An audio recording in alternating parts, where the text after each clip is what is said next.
안녕하세요. 주간 국제물류시장 동향을 전해드리는 카고프레스 뉴스브리프입니다. 이번 주는 전반적으로 성수기 시장 관련 소식 위주로 전해드리겠습니다. 먼저 그다지 새로운 소식은 아니지만 항공화물 시장으로 컨테이너 수요가 대거 유입되면서 항공화물 시장 운임을 더욱 자극하고 있다는 이야기는 많이 들으셨을 거예요.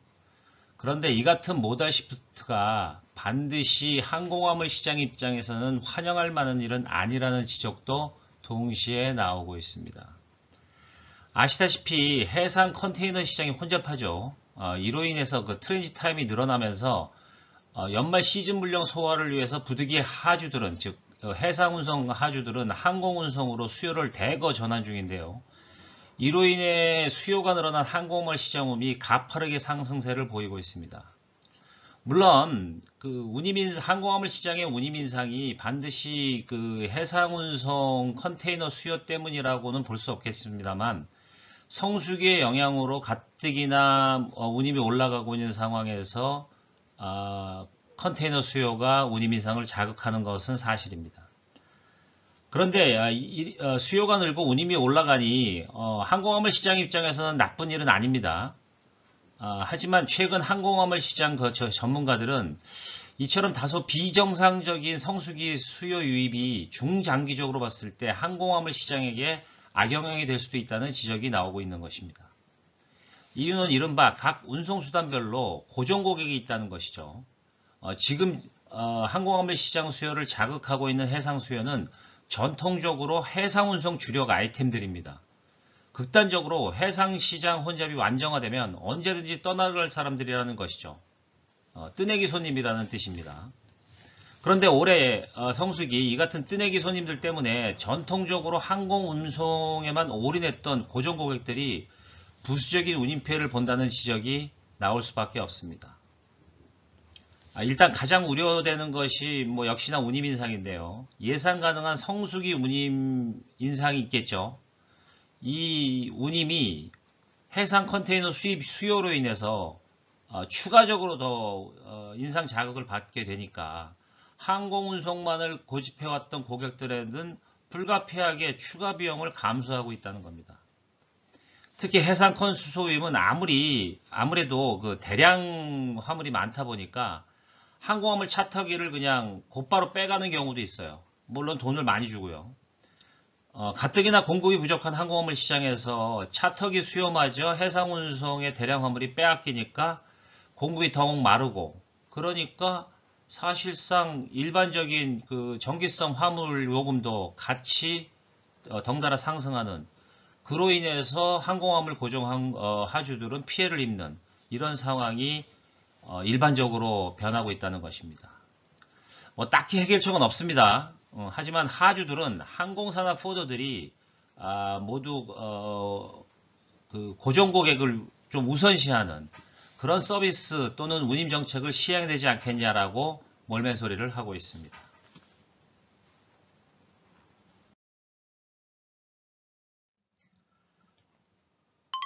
다음은 해상 운송 운임 시장 이야기를 드릴까 해요. 관련된 이야기일 수 있겠습니다만, 중국의 골든위크 휴가가 시작되면서 10월 초죠. 그동안 천정부지로 오르던 태평양 횡단 노선 운임이 정체 양상을 보이고 있던 뉴스가 속속 전해지고 있습니다. 하지만 동시에 많은 시장 전문가들은 이 같은 일시적인 하락이 계속해서 이어질 것으로 봐서는 안 된다는 지적도 동시에 내놓고 있어요. 무슨 말이냐면 최근 글로벌 시장 분석 기관들은 아시아와 미국을 연결하는 해상 컨테이너 노선에서 운임이 정체 양상을 보이거나 일부 많이 하락하는 모습을 보이고 있다고 전하고 있습니다. 또 다른 시장 전문가들은 이 동수요 노선은 이제 정점에 도달했다고 볼 수 있고, 미국의 수입업체들도 수입량을 그닥 그렇게 서둘지 않을 것이다, 안도감에 빠질 수 있다라는 분석까지 내놓고 있는데요. 실제로 지난주 중국 컨테이너 항만 혼잡이 급격하게 감소세를 기록했고요. 또 아시다시피 중국 공장에 지금 전기 사용이 어려워서 가동이 줄죠. 그러니까 수출 출하량이 줄어들고 있다는 소식이 전해지면서 일부에서는 미국의 소비자들 구매 심리마저 흔들리고 있기 때문에 컨테이너 운임 시장이 이제는 뭐 큰 폭은 아니더라도 전반적으로 하향 안정화되는 것이 아니냐라고 분석하는 이야기입니다. 또 다른 소식은 중국 항만이 24시간 가동 중이고 이로 인해서 백록이 줄었대요. 그러다 보니까 중국 항만에 대기하는 선박수가 2주 만에 47%나 줄어들었다는 데이터를 공개하면서 운임 하락이 안정화될 것이라는 점을 지적하고 있습니다. 하지만 중국과 달리 미국 항만 혼잡은 여전히 사상 최고 수준을 보여주고 있기 때문에 이 같은 운임 안정화 분석은 말이 되지 않는다라고 반박하는 전문가들도 있습니다. 이 사람들은 운임이 지금 잠깐 지수상으로 떨어진 이유 중에 하나도 중국의 10월적 골든위크가 시작되면서 중국의 연휴가 들어갔기 때문에 출하량이 줄어서 운임이 잠깐 내려간 것이지 일시적으로 감소한 것일 뿐 대세 하락을 보이는 것은 아니다라고 지적하고 있습니다. 뭐 실제 각종 운임 지수가 전주 대비해서 하락하는 모습을 보이기도 합니다. 하지만 실제 도착지인 미국 항만의 대기 선박 문제는 여전히 뭐 줄어들 기미를 크게 보이지 않고 있고, 역설적으로 이들 전문가들은 중국의 골든위크가 끝났기 때문에 이제 10월 중순 또는 말부터 운임이 다시 더 올라가기 시작할 것이라고 예상하고 있습니다. 한 전문가는 이렇게 말했습니다. 시장은 여전히 강력한 수요가 있고 4분기를 지난 내년 초까지 이 같은 강력한 수요가 계속 이어질 것으로 보이기 때문에 컨테이너 해상 운임은 10월 말과 11월을 기점으로 다시 상승세를 탈 것으로 보인다고 단언했습니다. 아직은 운임을 하락을 기대하기는 어렵다. 그 말입니다.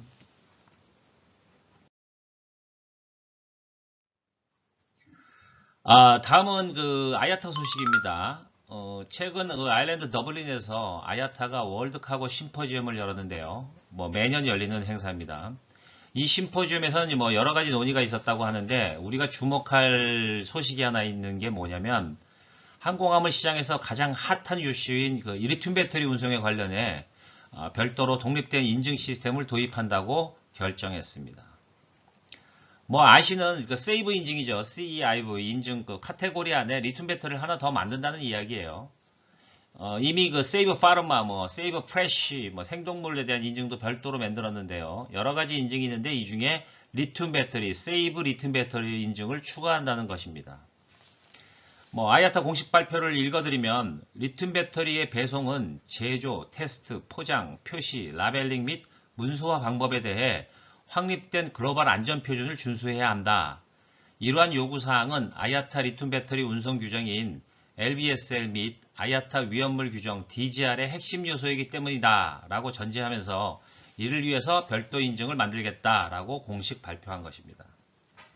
한편 이번 아야타의 세이브 리튬 배터리 인증의 첫 파트너는 세바 로지스틱이 선정됐어요. 소위 말해서 이 리튬 배터리 인증을 테스트 버전에 참여한 업체인 거죠. 세바 로지스틱은 CMA, CGM의 자회사라고 볼 수 있죠. 개발 및 테스트를 선 지원한 후 홍콩 국제공항하고 암스테르담 스키볼 공항에서 이 해당 리튬 배터리 아이템에 대한 최초의 인증을 획득했다고 아야타가 밝혔습니다. 이제 이와 관련해서 인증 관련 소식들이 계속 속속 전해올 것으로 보입니다.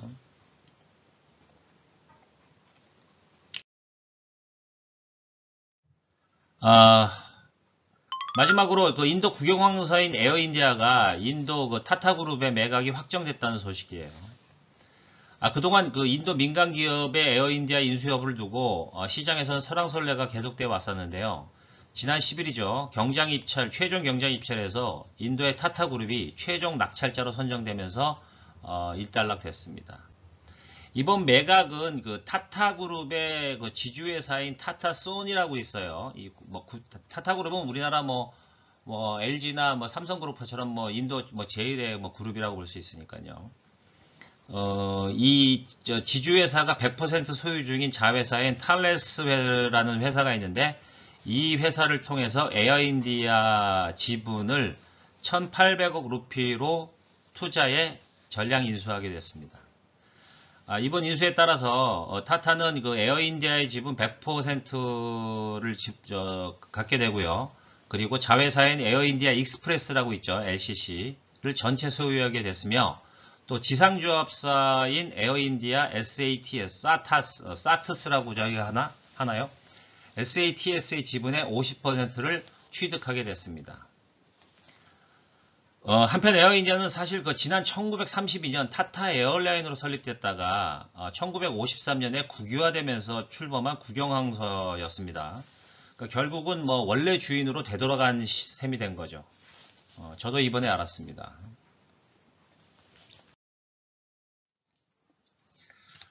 이제 단신입니다. DHL 코리아가 국내 백신 공장에서 생산된 코로나19 백신을 태국 및 베트남에 지원하는 해외 운송을 도맡아 진행한다고 발표했습니다. 이번 백신은 국내에서 위탁 생산된 백신으로 우리 정부가 해외 백신을 지원하는 첫 물량인데 이를 DHL 코리아가 맡았다는 겁니다. 이에 DHL 코리아는 지난 12일 태국 방콕으로 47만 도스, 베트남 호치민으로 110만 도스, 총 157만 도스의 코로나 백신을 운송했습니다. 다음은 요즘 그 ESG 경영이 대세죠. 이에 발맞추듯이 아시아나항공이 ESG 경영 설명회를 열었습니다. 아시아나항공은 지난 13일 그 강서구 오세동 본사에서 임원 및 조직장을 대상으로 해서 ESG 경영 설명회를 개최하고요. 약 3개월 동안 회사의 현재 상황을 분석, 이에 맞춘 ESG 경영 계획을 수립해 이를 설명하는 자리를 가진 겁니다. 아시아나도 ESG 경영에 적극 참여한다는 이야기로 보시면 됩니다. 단신이지만 외신 잠깐 하나 더 알려드리면 DSV가 그 자신의 글로벌 차터 네트워크에 상하이를 다시 추가했습니다. 그 상하이는 그 푸동공항이 그 코로나19 확진자 때문에 잠시 가동이 중단되거나 부분 가동됐었죠. 그래서 그 DSV의 그 차터 네트워크 스케줄 상에 있었던 공항이었는데 이를 뺐었다가 요번에 다시 상하이 공항을 추가했다는 얘기입니다. B747 화물기를 투입하기로 결정했는데요. 이에 따라서 유럽 리에주와 연결된 이스탄불 노선이 중국 상하이까지 계속 연결되게 됩니다. 주 1회로 알려졌습니다. 마지막으로 아야타는 현재까지 아야타가 추진 중인 디지털 프로젝트가 순조롭게 진행 중이며 특히 eAO빌 즉 전자항공 운송장의 도입 비중은 50%를 이미 달성했고 적어도 내년 2022년 말까지 100% 달성을 확신한다고 말했습니다. 아야타가 항공화물 시장의 디지털을 위해서 그동안 엄청난 프로젝트들을 많이 진행해 오고 있는데요. 전자항공 운송장인 eAO빌과 그다음에 원레코드 그리고 XML 메시징 서비스를 시장에 안정화시킨다는 계획입니다. 이 중에서 우리에게 직접적으로 다가올 이 전자항공 운송장의 시장 도입은 내년 말까지 완료한다는 것이니까 우리 업계도 이에 대한 준비를 잘하고 있죠. 해야 될 것으로 보입니다. 오늘은 여기까지입니다. 감사합니다. 그리고 주중에는 그동안 좀 많이 미뤄왔죠. 백브리핑이나 청년 취업 아카데미 관련된 시장 분석 방송 등도 순차적으로 업로드 하겠습니다. 많은 시청 바라겠습니다. 감사합니다.